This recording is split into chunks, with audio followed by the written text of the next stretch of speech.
Hello everyone, welcome to all of you. आप सभी का आपके अपने प्यारे कंसेप्ट डिकोडर पे स्वागत है। मैं पीयूष पराशर आप सभी का स्वागत करता हूं कंसेप्ट डिकोडर प्लेटफॉर्म के ऊपर। सो हम लोग जुड़े हैं एक इंपॉर्टेंट सेशन के अंदर, जिसके अंदर हम सॉइल मैकेनिक्स का रिवीजन कर रहे हैं और जिसमें जो क्वेश्चन हमने उठाया वो उठाया एसएससी जेई का पीवाईक्यू। ठीक है, अभी सामने आने वाला है एसएससी जेई एग्जाम, प्लस ये जो प्रैक्टिस सेशन है this will be helpful for your JSSC exam also.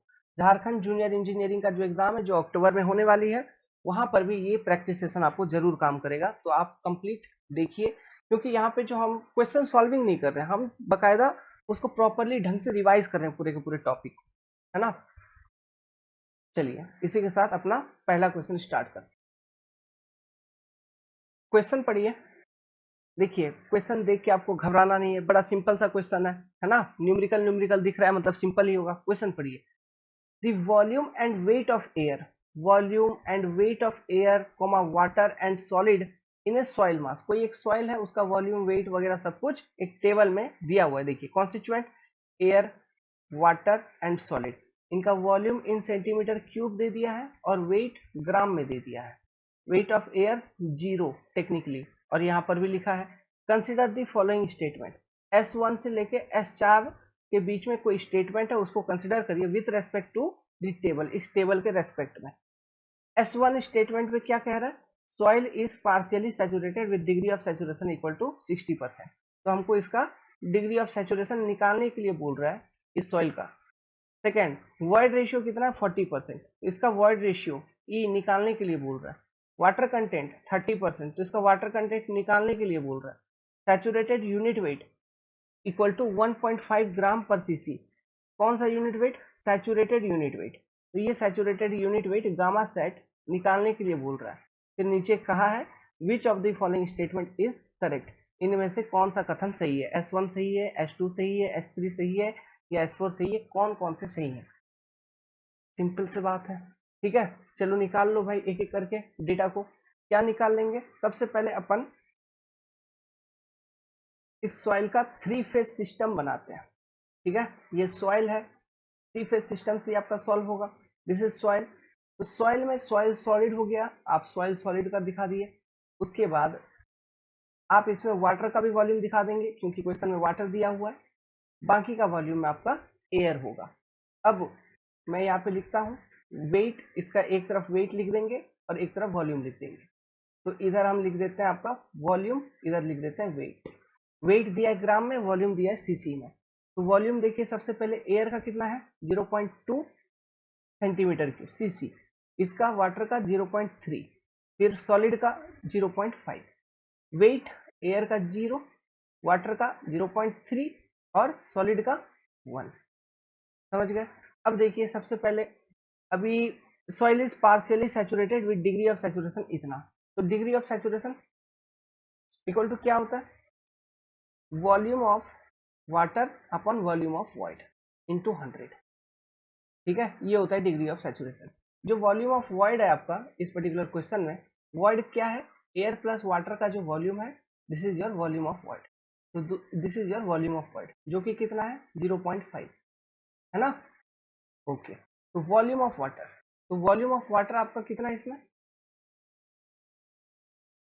Volume of water आपका 0.3 एंड वॉल्यूम ऑफ वॉइड कितना है? 0.5। तो 0.3 डिवाइडेड बाई 0.5 इंटू 100 आप करेंगे तो ये आपको 60% आ जाएगा। तो पहला स्टेटमेंट तो सही निकल गया। कौन सा?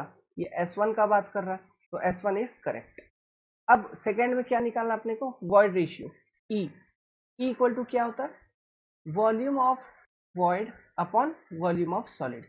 तो वॉल्यूम ऑफ वॉइड अपना कितना है? 0.5 और वॉल्यूम ऑफ सॉलिड कितना है? वॉल्यूम ऑफ सॉलिड आपका था 0.5।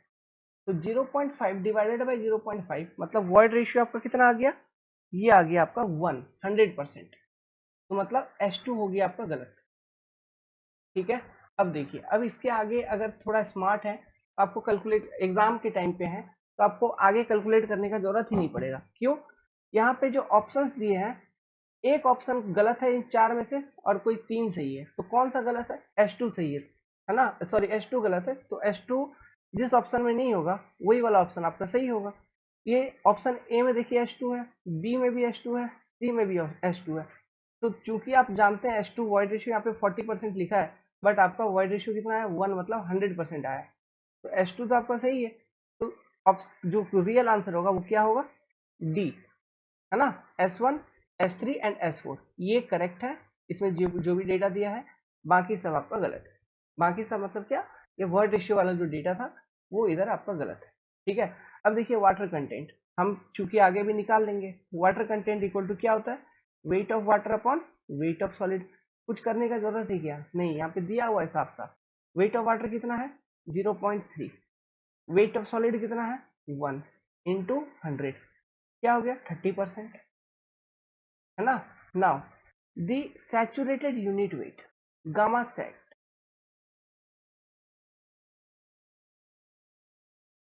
अब इसको निकालने में आपका कॉन्सेप्ट यहाँ पे यूज हो जाएगा। तो देखिए धीरे से ध्यान से सुनिए, सैचुरेटेड यूनिट वेट आपको निकालना है। तो यहाँ पे ये जो कंडीशन दिया है, तो ये तो आपका पार्शियली सैचुरेटेड कंडीशन है, क्योंकि यहाँ पे डिग्री ऑफ सैचुरेशन आपका इस सॉइल का 60% है ना। तो ये तो कंप्लीट सैचुरेटेड है नहीं। तो ये जब सैचुरेट होगा कंप्लीट, तो इसका मतलब क्या होगा, जो रिमेनिंग वॉइड है जिसमें एयर था उसमें भी पानी भर जाएगा, ठीक है। उसमें भी अगर पानी भर जाए तो ये कंप्लीट सैचुरेटेड हो जाएगा। तो इस कंडीशन में जो यूनिट वेट होगा वो क्या होगा, तो यूनिट वेट क्या होता है, जो टोटल वेट है, ठीक है, वेट पर यूनिट वॉल्यूम आपको निकालना है। तो वेट पर यूनिट वॉल्यूम, अब इस वाले कंडीशन में जब मैंने सैचुरेट करवा दिया, तो कौन सा वेट है, वेट ऑफ वाटर है प्लस वेट ऑफ सॉलिड है, और आपका वॉल्यूम में volume of void plus volume of solid, यही दो वॉल्यूम होंगे और तो कुछ है नहीं, ठीक है। तो अब देखिए वेट ऑफ वाटर, वेट यहाँ पे यूनिट, एक चीज देखिए यहाँ पे जो यूनिट दिया हुआ है चीजों का, वो दिया है ग्राम पर सीसी में, ठीक है, ग्राम सेंटीमीटर क्यूब में। जो यूनिट वेट ऑफ वाटर होता है वो क्या होता है 1 ग्राम पर सीसी, है ना। 1 ग्राम पर सीसी होता है आपका gamma W, unit weight of water, या फिर 1000 केजी पर मीटर क्यूब आप ऐसे लिखते हो, या फिर 1 ग्राम पर सीसी आप ऐसे लिखते हो।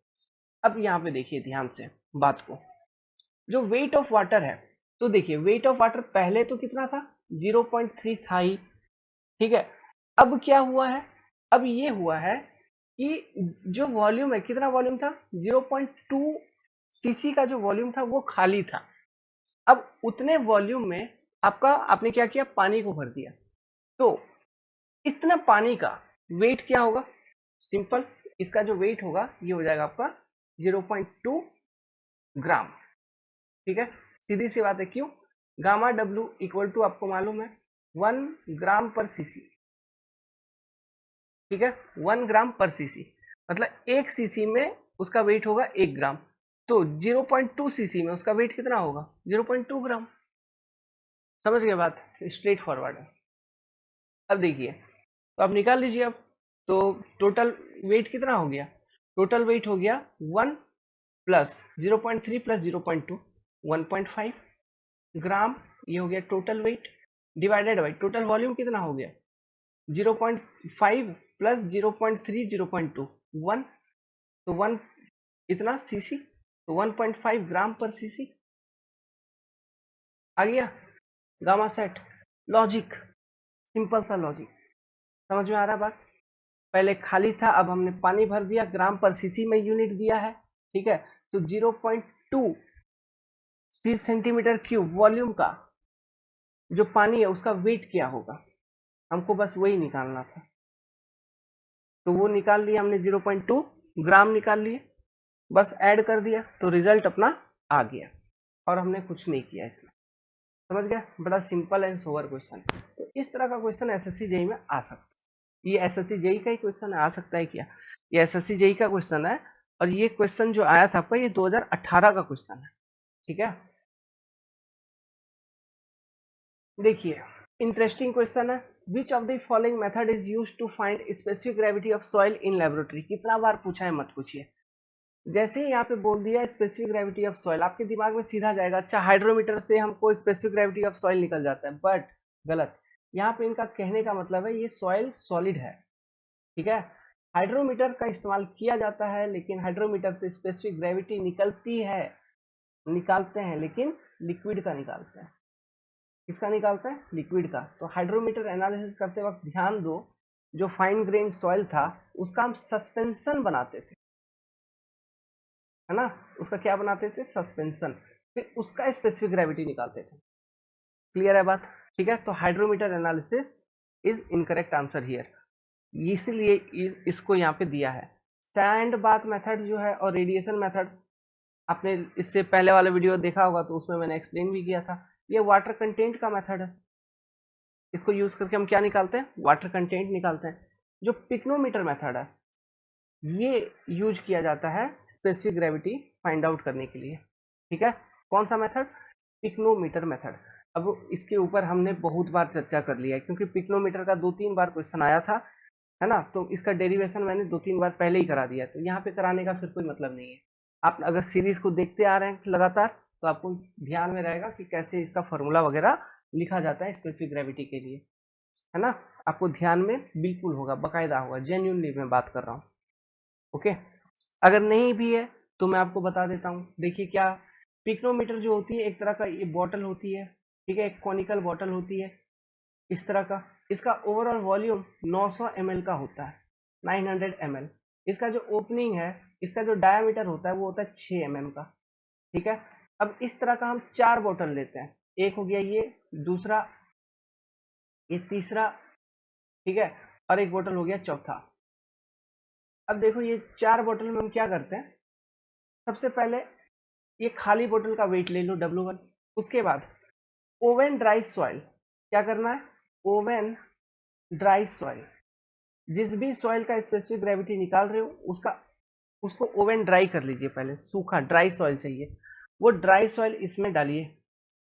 ठीक है, सेकेंड वाले बोतल में इसका वेट ले लो W2। समझ गए बात? अब तीसरा कंडीशन में क्या करिए, यही ड्राई सॉइल जो था, ये ड्राई सॉइल है ही, अब इसमें पूरा का पूरा पानी भर दो। ठीक है, इसमें पूरा का पूरा पानी भर दो, इसका वेट ले लो W3। अब चौथा वाले बोतल में क्या करो, पूरे बोतल में पानी ही पानी रखो, सॉइल नहीं, और इसका वेट ले लो आप W4। Specific gravity G equal to क्या होगा? W2 minus W1 divided by W2 minus W1 plus W4 minus W3। Simple, this is the formula for specific gravity. ठीक है, पिक्नोमीटर को हम यूज करते हैं वाटर कंटेंट को निकालने के लिए भी, बट सेम 4 कंडीशन होता है वहां पर भी, यही 4 वेट होते हैं, है ना, बट वाटर कंटेंट तब निकलेगा जब सॉइल का स्पेसिफिक ग्रेविटी आपने पहले ही कैलकुलेट कर रखा है, प्लस यहाँ पे सेकेंड स्टेज में, this is your second stage, हमने ओवन ड्राई सॉइल का यूज किया था, बट चूंकि हम वाटर कंटेंट निकालेंगे तो हमें कौन सा मिट्टी यूज करना होगा? मॉइस्ट सॉइल, मतलब ऐसा सॉइल जिसमें पानी है, उसका उपयोग करेंगे, तभी तो हमारा वाटर कंटेंट वो बताएगा। समझ में आ रहा है? ठीक है, तो उसको आप रिवाइज कर लीजिएगा। अब देखते हैं, यहाँ पे देखिए, स्पेसिफिक ग्रेविटी ऑफ सॉइल को कैलकुलेट करने के लिए और भी डिफरेंट मेथड है, उन मेथड का भी नाम आपको याद रखना है। एक मेथड है अपना density bottle method, density bottle method, ठीक है, डेंसिटी बॉटल मेथड। अब ये भी याद रखना, डेंसिटी बॉटल मेथड में ये जो बॉटल है इसका जो वॉल्यूम होता है ये 50 ml का होता है, 50 मिलीलीटर। जैसे यहाँ पे पिक्नोमीटर का वॉल्यूम कितना है? 900 ml, इसका ओपनिंग डायमीटर कितना है? 6 mm। ये क्यों याद करवा रहा हूँ? पूछते हैं भाई, एग्जाम में पूछते हैं। आप लोग जेई ये सब एग्जाम में बैठते हो, ईएससी में तो बैठोगे नहीं, गेट में बैठोगे नहीं, अगर बैठते भी हो तो सॉरी मैं बोलना नहीं चाहता हूँ, बट फिर भी अगर जो छोटे मोटे एग्जाम में बैठोगे, एनबीसीसी, जेई, ये वो सब में पूछेंगे, यही सब पूछेंगे। ठीक है, इसका वॉल्यूम होता है 50 ml। तो एक तो हो गया pycnometer method, specific gravity of soil निकालने के लिए, दूसरा बता दिया डेंसिटी बॉटल मेथड, तीसरा होता है measuring flask method, measuring measuring flask. ठीक है, फ्लास्क देखो लेबोरेटरी में यूज किया जाता था, फ्लास्क मेथड। चौथा होता है gas jar method, gas jar method. पांचवा होता है आपका श्रिंकेज लिमिट मेथड, याद रखना, shrinkage limit method. Shrinkage limit method का फॉर्मूला ये याद रखना, स्पेशल फॉर्मूला एक यहाँ पे बगल में लिख रहा हूँ, जो फॉर्मूला निकल के आती है वो G equal to 1 divided by 1 upon R। R क्या है? Shrinkage ratio minus shrinkage limit, WSR। This is the very important formula जिसको यूज करके हम अगेन स्पेसिफिक ग्रेविटी को कैलकुलेट कर पाएंगे सॉइल का। पूरा रिवीजन हो गया स्पेसिफिक ग्रेविटी को लेके। Next, most of the soil, जो मैक्सिमम सॉइल होते हैं उसका जो स्पेसिफिक ग्रेविटी होता है इट इज ग्रेटर देन 2.5। ठीक है, सैंड का और क्ले, इन दोनों के बीच में अगर कंपेयर करें, इनऑर्गेनिक क्ले एंड सैंड के बीच में कंपेयर करें, तो क्ले का जो स्पेसिफिक ग्रेविटी होता है इसका रेंज सैंड के स्पेसिफिक ग्रेविटी से ज्यादा होता है। मतलब सैंड का क्ले का स्पेसिफिक ग्रेविटी ऐसा सोचो ना कि ये 2.6 से 2.8 के बीच में, 2.6 से आई थिंक 2.7, हाँ, क्ले का जो स्पेसिफिक ग्रेविटी का रेंज है ये 2.7 से लेकर 2.8 के रेंज में रहता है। ठीक है, और सैंड का जो स्पेसिफिक ग्रेविटी का रेंज होता है वो 2.67 से 2.7 के बीच में रहता है समथिंग, नहीं 2.7 से भी कम, 2.65 से 2.67, जस्ट इन दैट होता है कभी कभी। सैंड का जो स्पेसिफिक ग्रेविटी का रेंज रहता है वो 2.65 से 2.67। ठीक है, 2.65 से 2.67। और क्ले का जो स्पेसिफिक ग्रेविटी का रेंज होता है वो 2.7 से 2.8। प्लस जो ऑर्गेनिक सॉइल होते हैं, ठीक है, कौन सा soil, organic soil which is highly compressible but low plastic in nature. Organic soil जो होता है वो हाईली कंप्रेसिबल होता है बट उसकी प्लास्टिसिटी लो होती है। क्यों? ऑर्गेनिक सॉइल का आईपी का वैल्यू कम होता है। क्या होता है? उसका आईपी का वैल्यू कम होता है, इसलिए वो लो प्लास्टिक होता है बट उसकी कंप्रेसिबिलिटी काफी ज्यादा हाई होती है। समझ में आ रहा है बात? ठीक है, तो जो ऑर्गेनिक सॉइल होती है उसकी जो स्पेसिफिक ग्रेविटी होती है ये 1.5 से लेके 2 के बीच में रहता है। किसका? ऑर्गेनिक सॉइल का। नाउ और एक तरह का सॉइल था लेटराइट सॉइल। ठीक है, कौन सा? Laterite soil. लेटराइट सॉइल वो सॉइल होती है जो लाल लाल दिखती है क्योंकि उसमें आयरन ऑक्साइड की कंटेंट वगैरह ज्यादा होता है। तो लेटराइट सॉइल का जो स्पेसिफिक ग्रेविटी होता है वो भी अराउंड 2.6 से 3 के रेंज में रहता है, 2.6 टू 3 के रेंज में। ठीक है, इसमें कंकड़ पत्थर सब कुछ होते हैं लेटराइट सॉइल में। ये आपका छोटा नागपुर प्लेट्यू जो झारखंड है उधर आपको मिलता है, छत्तीसगढ़ में मिलता है, उड़ीसा में मिलता है। क्यों? देखो आयरन ऑक्साइड है ना, तो ये सब एरिया में देख रहे हो स्टील का प्लांट कितना सारा है। ओके, और मिट्टी भी ट्रेन से जाते हो तो देखते हो मिट्टी बगल बगल में लाल लाल लाल लाल मिट्टी है, कंकड़ जैसा मिट्टी है, तो वो सारे लेटराइट सॉइल है। क्लियर है? तो ये सब फैक्ट याद रखना स्पेसिफिक ग्रेविटी को लेके। क्वेश्चन पढ़िए, सिंपल सिंपल क्वेश्चन है। void ratio is defined as ratio of क्या? E equal to volume of void upon volume of solid.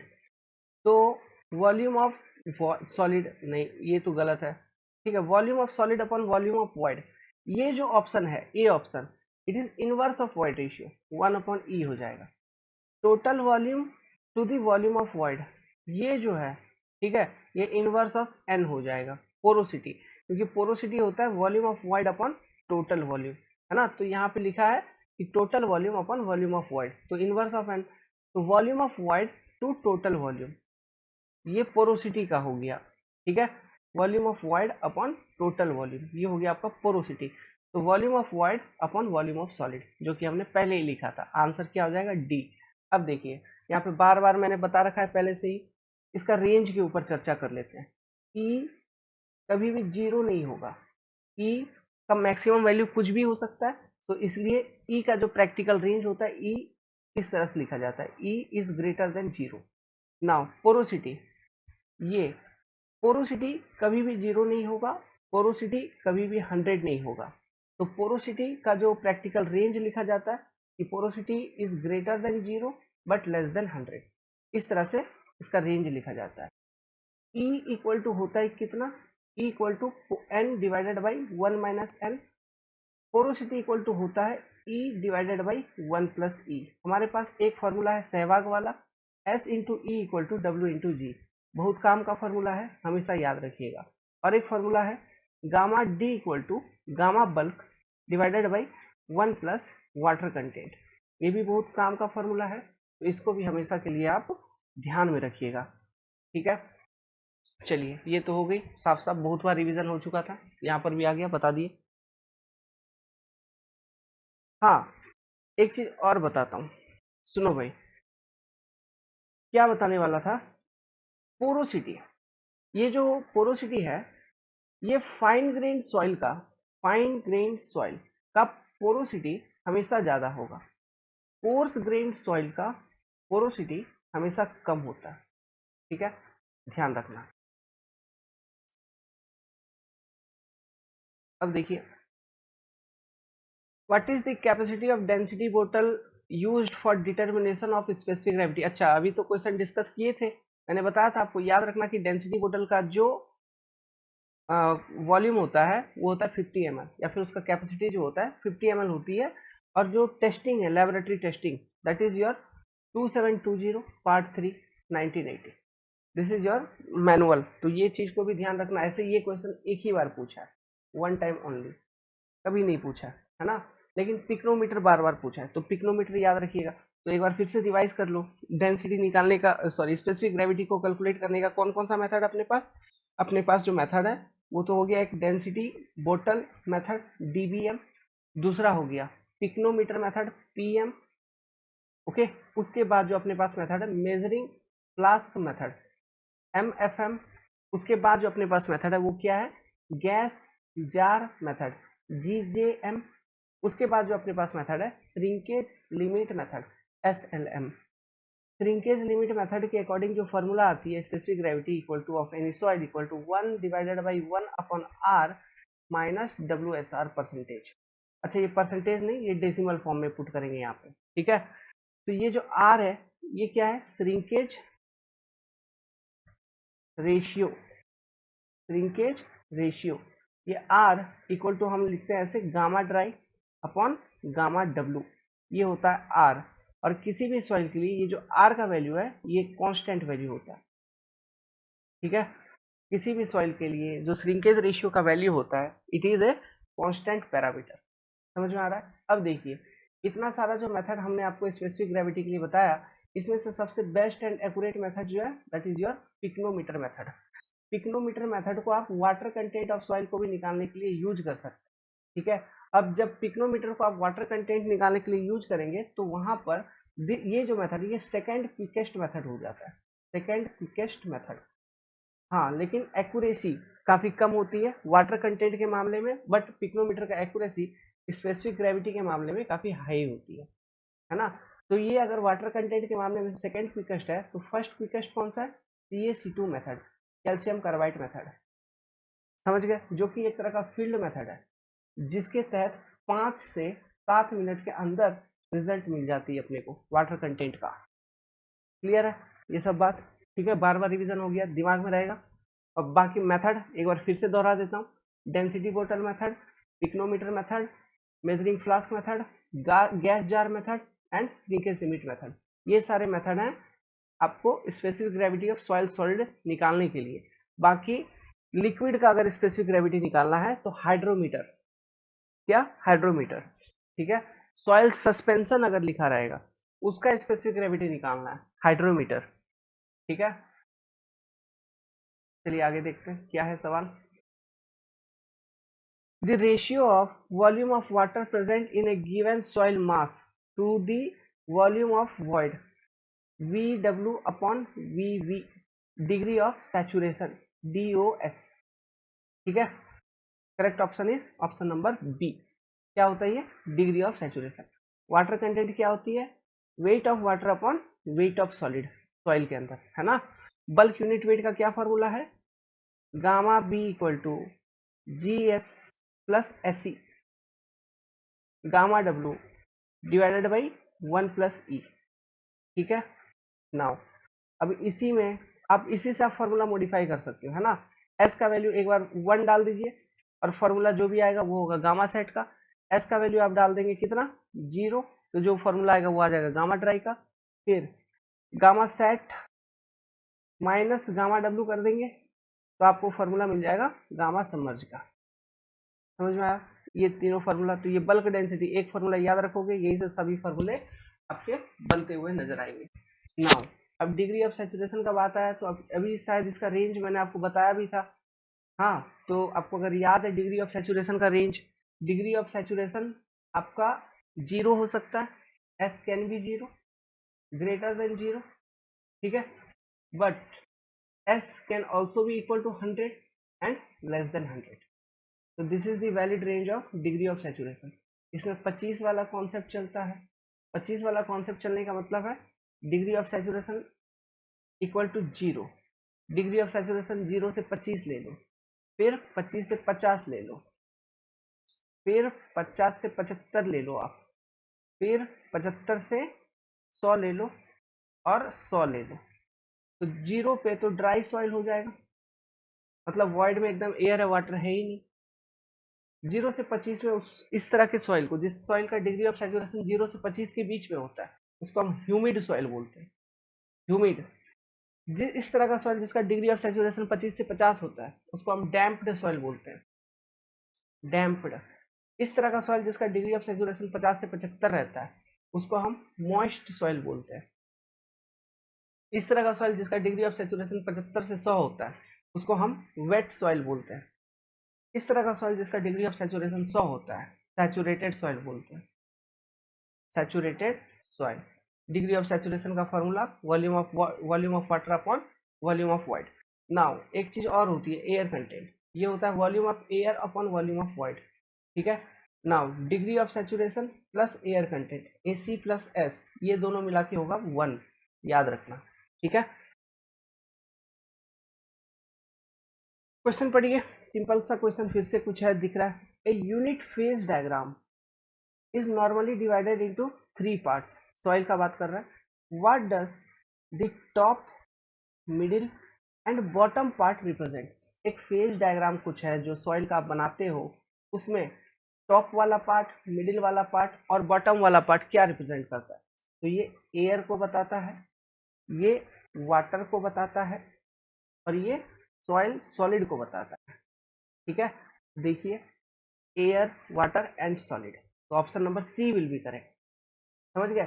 ये टॉप से पूछा है कि टॉप क्या, मिडिल क्या, बॉटम क्या, समझ गया? तो इसी ऑर्डर में अपने को आंसर देनी है। This is your 3 phase, okay. 2 phase system अगर होता है तो अच्छा, ये यहाँ पे देखो, जो वॉल्यूम ऑफ एयर है और वॉल्यूम ऑफ वाटर, इन्हीं दोनों को मिला के हम वॉल्यूम ऑफ वॉइड कहते हैं। वॉल्यूम ऑफ सॉलिड हमेशा सॉइल में फिक्स रहेगा, ठीक है, इट इज फिक्स, कांस्टेंट, ये चेंज नहीं होगा, क्योंकि solids are incompressible in nature, ये कंसिडर एजम्पशन है यहाँ पे, ठीक है। Volume of solid is always fix, तो वॉल्यूम इसका Vs कांस्टेंट, वेट भी इसका हमेशा कांस्टेंट होगा। समझ गए बात? देखिए, अब जिस सॉइल में वॉइड जितना ज्यादा है, वो उतना ज्यादा कंप्रेस होगा, सिंपल सी बात है, उतना ज्यादा तुम उसको दबा पाओगे, क्योंकि वॉइड वो चीज है जो कम होगा, ठीक है, क्योंकि सॉलिड तो कंप्रेस होगा नहीं, दबेगा नहीं। अब देखिए, 2 फेज सिस्टम में क्या होता है, ऐसा होता है, सॉलिड और ऊपर एयर और वाटर, ठीक है। अगर कंप्लीट एयर है तो ड्राई सॉइल, अगर कंप्लीट वाटर है तो सैचुरेटेड सॉइल। समझ में आ गया बात? नेक्स्ट, ओके,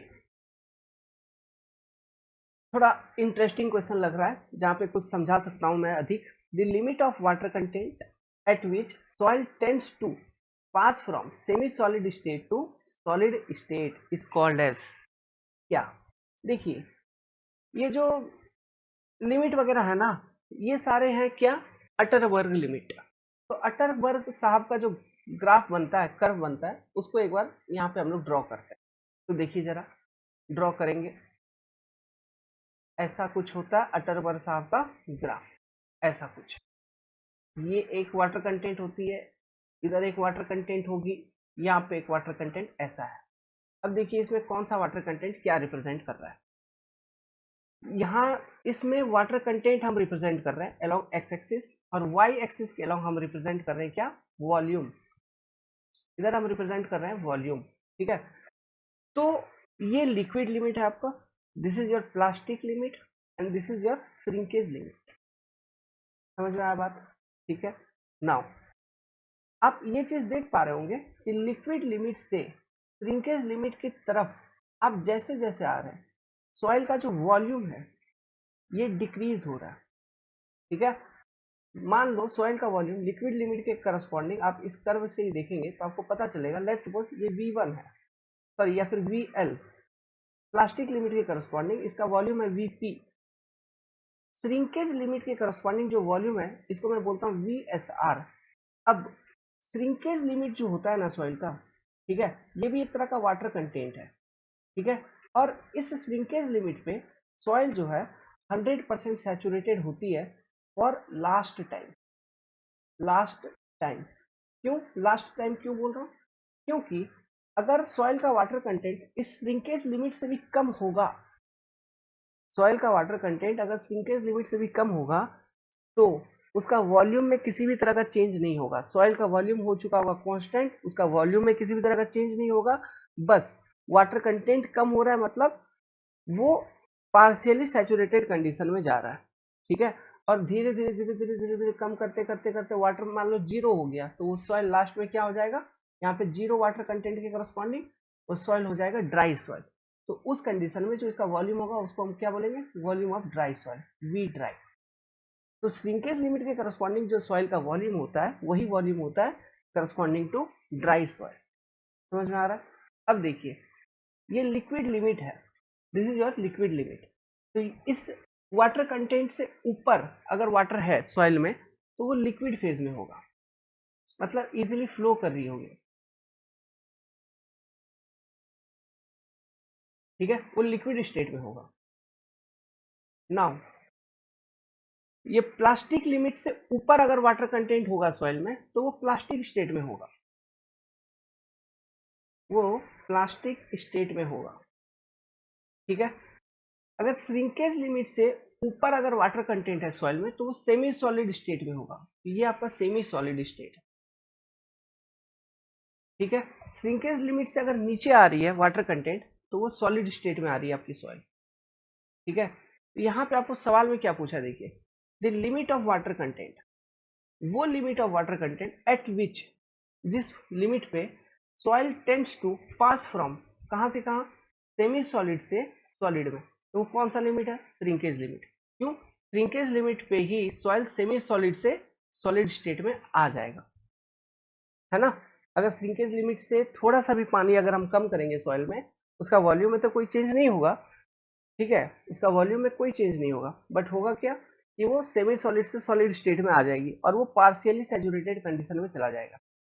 अब और कुछ कुछ पॉइंट यहाँ पे बताता हूँ, देखिए अप टू श्रिंकेज लिमिट, किधर से, लिक्विड लिमिट की तरफ से ले लो और श्रिंकेज लिमिट तक, up to shrinkage limit degree of saturation जो है, ठीक है, इट इज कांस्टेंट, ठीक है, इट इज कांस्टेंट। और ये डिग्री ऑफ सैचुरेशन का वैल्यू कितना है, 100%, है ना। श्रिंकेज लिमिट पे भी डिग्री ऑफ सैचुरेशन कितना, 100%, but below shrinkage limit degree of saturation will be less than 100%। ये बात क्लियर है, ठीक है। अब देखिए लिक्विड लिमिट से श्रिंकेज लिमिट की तरफ ये पूरा, अब जैसे जैसे आ रहे हो वाटर कंटेंट डिक्रीज हो रहा है, water content is reducing, decreasing, ये सब कुछ कुछ पॉइंट है, आपको ध्यान रखना पड़ेगा इन कर्व्स का, ठीक है। Water content is decreasing. अब ये देखिए यहाँ से लेके ये वाला जो लाइन है, इस लाइन का ये लीनियर लाइन है, स्लोप कांस्टेंट होता है, स्लोप कांस्टेंट होगा, तो ध्यान रखना स्लोप कांस्टेंट है, तो इक्वेशन वगैरह कुछ बना के जो भी कुछ निकालना है, वी एल वी पी कुछ भी निकालना है निकाल सकते हो। नाउ ये जो लाइन है, ये जो हॉरिजॉन्टल है, ठीक है, इसका स्लोप है जीरो, स्लोप जीरो, ठीक है, वॉल्यूम में किसी भी तरह का चेंज नहीं हो रहा है, इसलिए उसका स्लोप क्या है, जीरो है, ये बात ध्यान में रहेगा, ठीक है। अब देखिए जैसा कि ये क्वेश्चन पूछा था उसी तरह से लिक्विड लिमिट के बारे में अगर आपसे क्वेश्चन पूछता तो वो क्या पूछता, वो वाटर कंटेंट कौन सा है जब सॉइल लिक्विड स्टेट से प्लास्टिक स्टेट में आता है, तो वो है लिक्विड लिमिट। अगर प्लास्टिक लिमिट के बारे में पूछता तो आपसे पूछता कि वो वाटर कंटेंट क्या है जब सॉइल प्लास्टिक लिमिट से सेमी सॉलिड स्टेट में आता है, तो वो है आपका प्लास्टिक लिमिट। समझ में आया?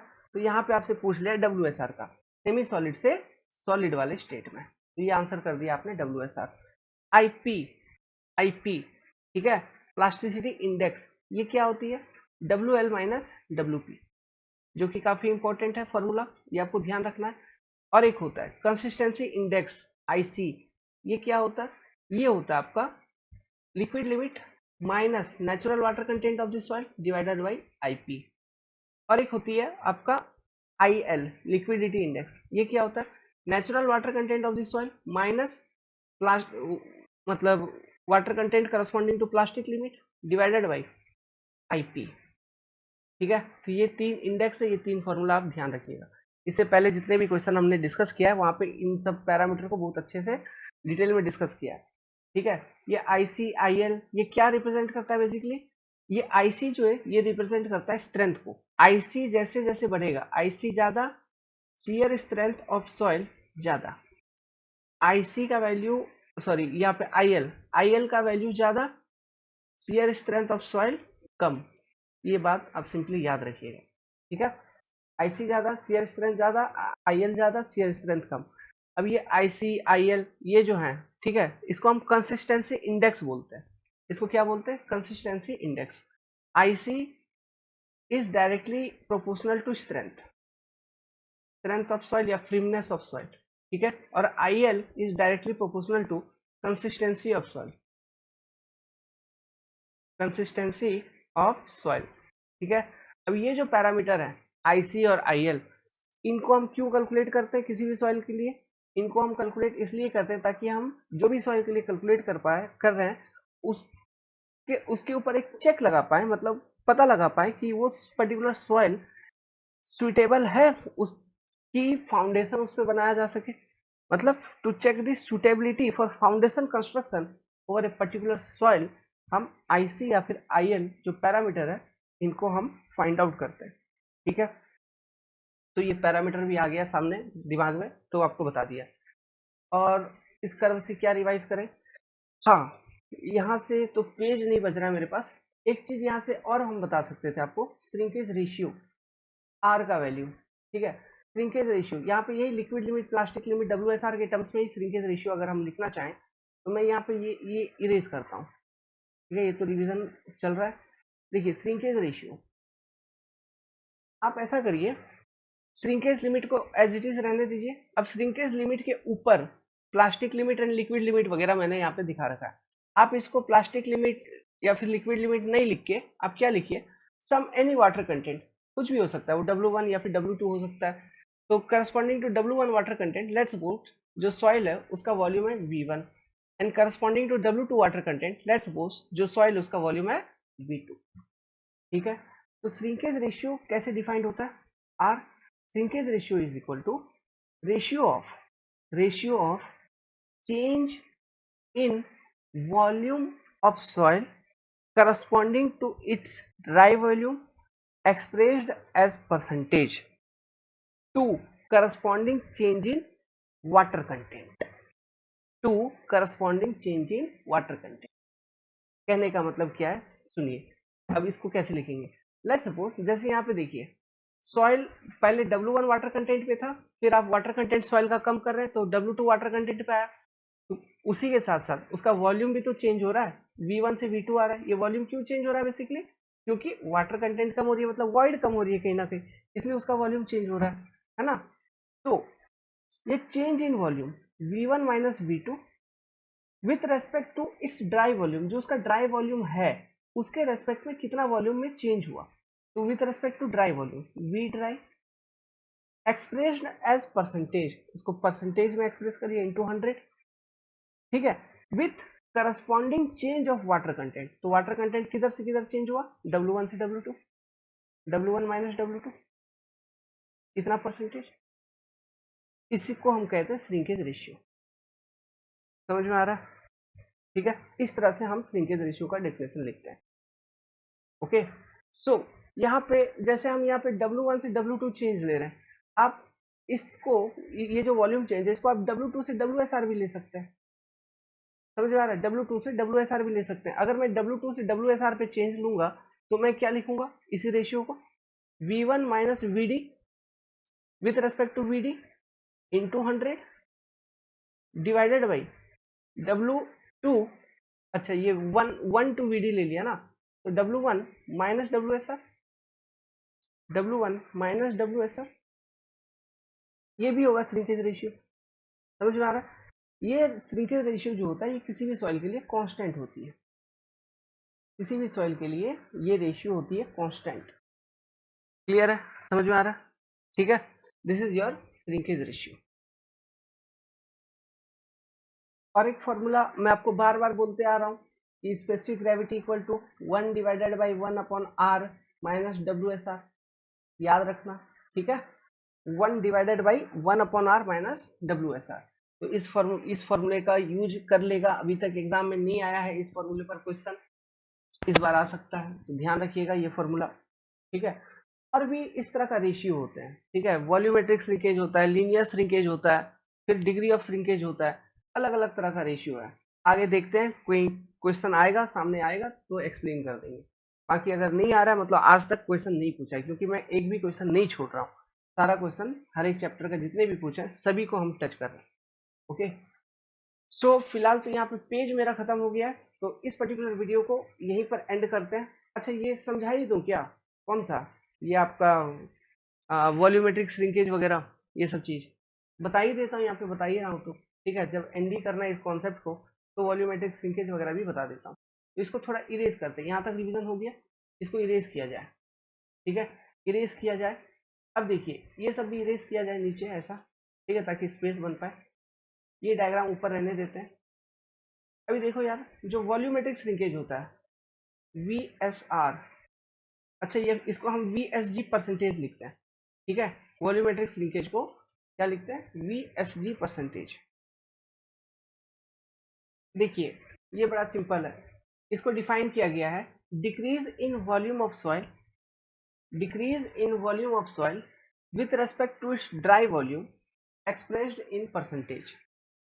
ठीक है, decrease in volume of soil, okay, with respect to its dry volume expressed in percentage। समझ में आ रहा है, मतलब लेट्स सपोज जैसे यहाँ पे आपका वॉल्यूम है V2, तो V2 minus VD divided by VD into 100, this is your volumetric shrinkage.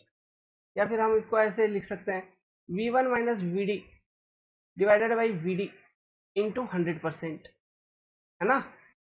मतलब यहाँ पे कोई भी एक पर्टिकुलर वाटर कंटेंट, मतलब श्रिंकेज लिमिट के करस्पॉन्डिंग जो उसका ड्राई वॉल्यूम है उसके रेस्पेक्ट में कितना डिक्रीज इन वॉल्यूम हो रहा है ना, तो इसी को हम बोलते हैं वॉल्यूमेट्रिक श्रिंकेज।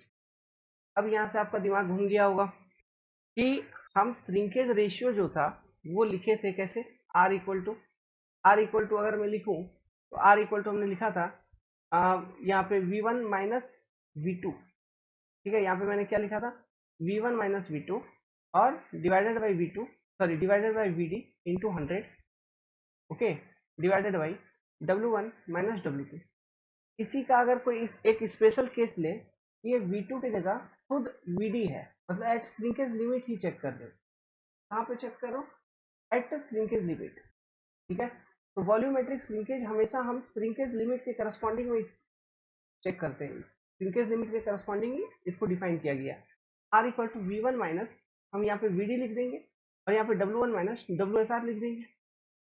समझ में आ रहा है, तो ये जो ऊपर वाला टर्म है क्या ये VSG नहीं हो गया, है ना। तो क्या मैं VSG को ऐसे नहीं लिख पाऊंगा कि shrinkage ratio into W1 minus WSR।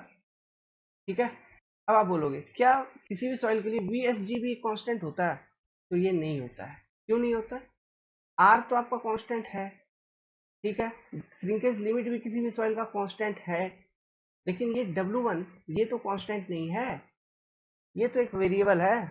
तो चूंकि वो वेरिएबल है इसलिए VSG भी एक वेरिएबल है, VSG भी कांस्टेंट नहीं होगा। तो ये रिलेशनशिप है वॉल्यूमेट्रिक श्रिंकेज और श्रिंकेज रेशियो के बीच में। समझ गए, इस तरह से लिखा जाता है। तो अगर एक बार डेफिनेशन में आपको फिर से बोलूं वॉल्यूमेट्रिक श्रिंकेज का मतलब VSG का, तो सुनिएगा ध्यान से, देखिए अब समझ में आएगा। It is defined as the decrease in volume of soil expressed as the percentage of its dry volume.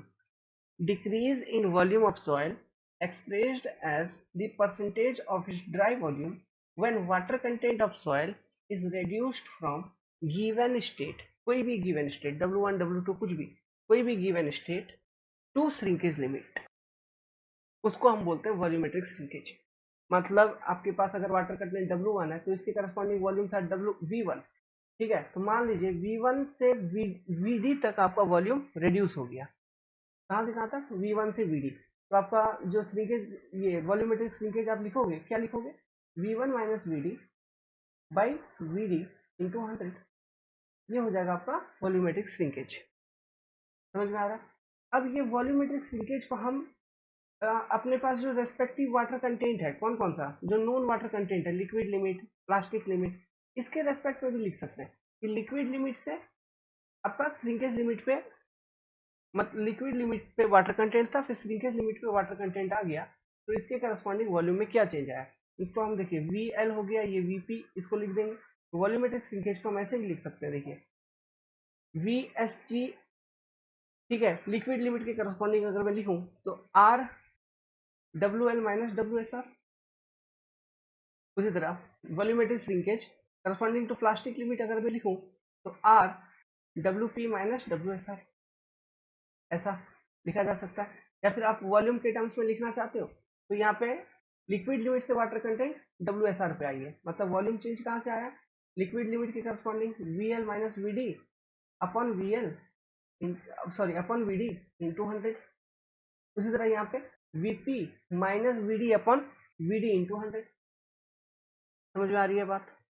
इस तरह से रिलेशनशिप बनते हैं इसके। तो बहुत सारे न्यूमेरिकल सॉल्व होते हैं, तो ये सारा एडवांस है ना, गेट वगैरह में, ES वगैरह में, वहाँ पे जेई में इन सब चीज़ों से मैंने क्वेश्चन नहीं देखा है, इसलिए शायद अभी तक ये सब डिस्कशन नहीं हो पाया। अभी मैंने डिस्कस कर दिया थोड़ा सा। जेई के क्वेश्चन पेपर में ये सारे क्वेश्चन पूछे ही नहीं है। ओके, तो वेल, तो इसी के साथ इस पर्टिकुलर वीडियो को यहीं पे एंड करता हूँ, क्योंकि हमारा पेज हो गया है खत्म। अब चैप्टर 1 से और 15-20 क्वेश्चन बचे होंगे, उसको खत्म करने के बाद अपन मूव करेंगे सॉइल का नेक्स्ट चैप्टर पे, classification of soil, clay minerals and classification of soil. उसको करने के बाद कॉम्पैक्शन, कंसोलिडेशन करेंगे, फिर सीपेज थ्योरी करेंगे, फिर अर्थ प्रेशर, फाउंडेशन वगैरह सब कुछ, मतलब पूरा सॉइल खत्म कर देंगे। 4-5 दिन लगेगा, सॉइल खत्म कर डालेंगे, फिर फ्लूइड मैकेनिक्स पे जाएंगे, ठीक है, फ्लूइड करेंगे, फिर आरसीसी स्टील करेंगे, जो इंपॉर्टेंट है। बीएमसी मैंने आपको पहले ही करा दिया था, है ना। तो इस तरह से जो जो इंपॉर्टेंट पेपर है उनको रिवाइज करेंगे बहुत ढंग से, ठीक है। तो हम आप तक कंटेंट पहुंचा रहे हैं, ऑब्वियसली कंटेंट बनाने में मेहनत लगती है, तो ऐसे बदले में कुछ मांग नहीं रहा हूँ, बस यही है, ऑनलाइन का जमाना है।